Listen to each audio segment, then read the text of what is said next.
5 whys technique for problem solving developed by founder of Toyota, Sakichi Toyoda, যার টয়োটার production সিস্টেমের যে কোনো প্রবলেমের রুট কজ আইডেন্টিফাই করার জন্য ব্যবহৃত হতো এবং পরবর্তীতে টয়োটার প্রোডাকশন এবং ম্যানুফ্যাকচারিং ছাড়াও জীবনের বিভিন্ন ক্ষেত্রে এই 5 whys টেকনিক প্রোডাক্টিভিটি ইমপ্রুভমেন্টের জন্য প্রচণ্ড পরিমাণে এফেক্টিভ হয়ে ওঠে। So let's try to understand how it works. Suppose I feel tired all the time. অর্থাৎ আমি সবসময় টায়ার্ড ফিল করি। Why?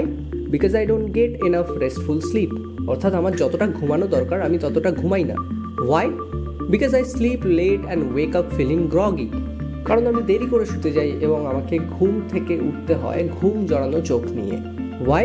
Because I spend too much time on my phone before bed. কারণ ঘুমোতে যাওয়ার আগে অনেকক্ষণ আমি আমার বেডে শুয়ে শুয়ে ফোন ঘাঁটি।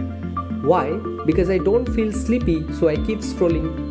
আমার ঘুম আসে না এবং আমি ফোন স্ক্রোল করতে থাকি। Why? Because my sleep schedule is inconsistent and I use screens at night.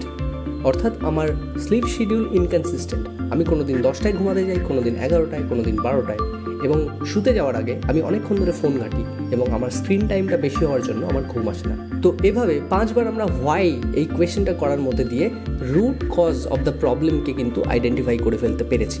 আর যখনই আমরা প্রবলেমটাকে আইডেন্টিফাই করে ফেলতে পারবো তখনই আমাদের কাছে তার সলিউশন বার করাটা অনেকটা বেশি সহজ হয়ে যাবে।